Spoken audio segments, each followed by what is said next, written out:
bismillah kusoo dhawaada casharadeenii xiriirka ahaa oo aynu kaga hadlaynay shuruucda gawaarida iyo laysinka baabuurta. maanta casharkeenu wuxuu ku saabsanaan doonaa waddooyinka waaweyn ee loo yaqaano highwayga. Swedishka waxaa lagu yidhahdaa motorväg iyo motor traffic light. calaamadaha lagu garto waxaa ka mid ah labada calaamadood ee idiin muuqda. calaamada bidixda ah waa motorväga ama waddooyinka waaweyn, midda kalena waxa weeyaan motor traffic light. waxay ku kala duwan yihiin waddada highwayga ah inta badan dhexda iskagama soo dhacdo oo labada haad ee isku dhinaca ah iyo labada kale iskuma soo dhacaan, laakiin waxaa dhici karta waddada motor traffic lightka inay isku soo dhacaan oo dhexda waxa dhexda laga xiray marka qaarkood ka baxaan waddada. sidoo kale khasab maaha inay waddadu noqoto laba haad, waxay noqon kartaa hal haad oo dhinaca iyo laba haad oo dhinaca.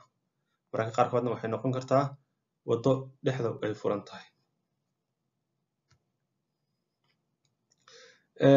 waddada sharciga ah, inta sharciga markii la fiiriyo, waddada weyn lama ogola dadku inay ku dhex lugeeyaan, waa mamnuuc. sidoo kalena lama ogola in la istaago ama baabuurku istaago waddada dhexdeeda iyo in gaariga la dhigto. gawaarida la jiidayo sidoo kale lama ogola. haddii lacala ay kugu qabsato oo danta kugu qasabto inay baabuurku kaga istaago waddada weyn dhexdeeda, waad ku jiidi kartaa gaarigaada, laakiin waa inaad baabuurka ku kaxaysaa ugu badnaan 30 kilomitir saacadii. meesha ugu sokaysa aad waddada uga bixi kartana aad uga baxdaa. highwaygu waxay waddooyinka kale kaga duwan tahay inay dhexda ka xiran tahay oo xad ay leedahay u dhexeeya adiga iyo baabuurta ka hor imanaysa, isla markaana waddada ka dhigaysa mid ammaan ah.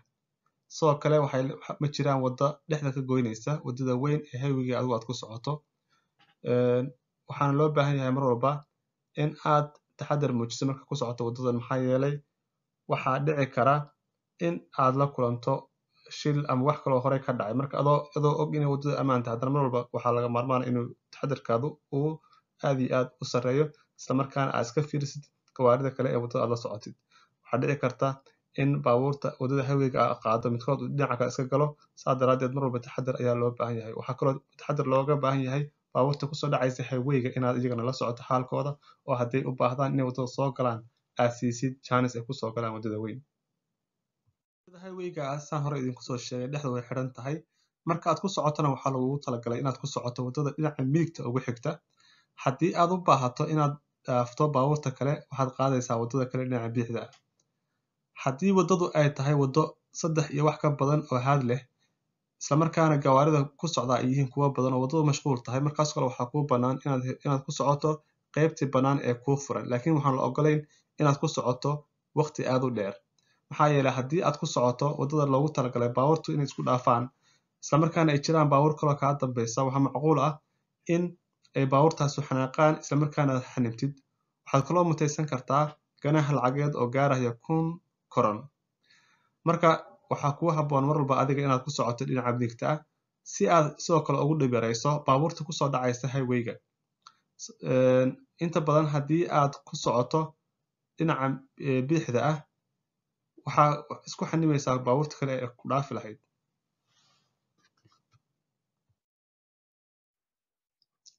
marka la fiiriyo bofartiga ama offartiga, waxaa laga wadaa meesha waddada lagaga soo galo iyo meesha lagaga baxo. tusaale ahaan, meesha waddada lagaga soo galo iyaduna waxay leedahay shuruuc ay u baahan tahay inaad wax badan ka ogaato. waa inaad xawaaraha markaad waddadan soo galaysid xawaaraha aad soo kordhisaa si aad ula jaanqaado gawaarida motorväga ku socda.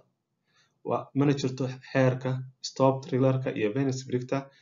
macnaha waxaa laga wadaa inaadan u baahnayn inaad istaagtid ama aad waddada siisid gawaarida kale ee waddada haysta. marka kuwa waddada ku socda iyo adiga midkiina sharcigaas ma qabanayo. waxaa kaloo bes oo ka shaqeysa meeshan wada shaqayn labada gaari ee waddada haya iyo midka soo galahaya iyo istixgelin. oo kuwa waddada haya waa inay ku tixgeliyaan maadaama waddadu kaa soo xirmayso, adiga laftigaadana waa inaad la jaanqaadaa baabuurta waddada haysa.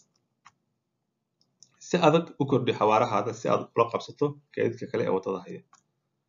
haddii ay suurtagal tahay waa inaad geerka bood samaysaa. oo tusaale ahaan haddii ay 2 kugu jirto waa inaad 5 gelisaa mararka qaarkood. haddii ay 3 kugu jirto waa inaad 6 gelisaa. waa inaad marka aad ka booddo geerarka si aad shidaalkaadana u dhaqaalaysato, cimiladana aad u halaynin. traafikada kale waddada way ku jirta waa in aad iska fiirisaa si ayna kugu dhicin. Waa inaad la jaan qaadaa xawaarahaaga iyo wax walba inaad hagaajisid. haddii aad meel bannaan heshana waa inaad sida ugu dhaqsaha badan u gashaa intayna waddadu kaa soo xirmin. calaamada leexashada waa inaad sii ridataa waqti fiican si baabuurta ay kuu arkaan xilliga aad soo gelayso. meesha loogu talagalay xawaaraha inaad kusoo kordhiso ee poofartiga ah waa in aad oga leexataa oo ka leexataa waddada weyn gashaa sida ugu dhaqsaha badan.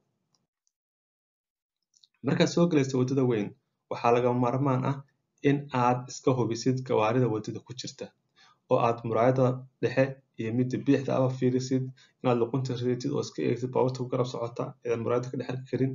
waa in aad markaa aad sida ugu dhaqsaha badan meesha bannaan ee kuga ammaansan aad u gasho, maxaa yeelay waddadu way kaasoo xirmi doontaa sida ugu dhaqsaha badan.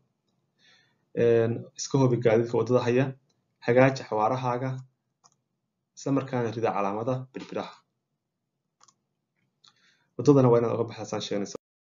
marka aad highway ka leexanaysid ama motor traffic light aad ka leexanaysid, waxaa inta badan jirta waxaa kusoo baxaysa calaamada meesha aad u leexanaysid. markay kuu soo baxdo waxaa laga maarmaana markaa inaad raacdid xeerka loogu talagalay oo fartiga. marka aad calaamada aad meesha leexashada kusoo dhowdahay waa in aad calaamada leexashada dhinaca midigta ah aad sii ridataa ood kusii talagashaa si baabuurta ama gawaarida waddada haysa ay ku ogaadaan waxaad samaynaysid. xawaarahaadana waa in aad la jaan qaadaa gawaarida kale. haddii aanad xanimaynin gaadiidka kale ee waddada haya, waxaa habboon in aad mar horeba sii ridato birbirahaada, isla markaana aad gaaska kasoo kacdid si xawaaruhu usoo yaraado adiga oo aan bireega qabanin gaariga. marka aad waddada weyn ka baxayso waxaa u baahan tahay inaad xawaarahaada dhintid. waxaa inta badan dhacda oo fartigu wuxuu yeeshaa goolad, ama waxaa dhici karta inaad waddada kale ee weyn kusoo dhacdo adiga oo xawaarahaada u saray, isla markaasna aad la kulantid dhibaato kale. mararka qaarkoodna waxaa dhacda in fartiga markaad kasoo leexatay waddada kale aad ku leexato aad stop ama vanis brigti aad soo gashid. marka waxaad u baahan tahay markaad waddada weyn ka leexanaysid xawaarahaada inaad soo dhinto oo bireega qabatid. isha ku hay mar walba saacadda xawaaraha. waxaa jirta waxa yirahda fart blind, oo marka aad xawaaro sare ku socotay isla markaana aad soo dhinto, waxaa dhici karta inaad baabuurka oo xawaaro sare ku socda aad u malayso inuu in yar socdo uusan wax badan soconin. saa daraadeed waxaa muhiim ah inaad ishaada ku haysid saacadda isla markaana aad la socotid. markaad soo leexanaysid waxaa habboon mar walba in aad la fiirisid baabuurta kale waxay samaynayaan, inay baabuur kale kaa dambeeyaan, iyo in aad la socoto xawaarahaada inta uu marhayo mar walba ayaa muhiim. waddada highwayga markaad soo gelayso inta badan waxaa kuu muuqanaysa calaamada lagu garto highwayga iyo xawaaraha aad ku soconaysid mar walba markaad poofartiga soo gelaysid. xawaaraha lagu socdo highwayga inta badan wuu kala duwan yahay, laakiin waxaa ugu badan inaad ku socoto 120 kilomitir saacadiiba. xawaaraha wuxuu noqon karaa tusaale ahaan 100 oo inta badan lagu socdo, 110, 120, mararka qaarkoodna 90 baa lagu socdaa.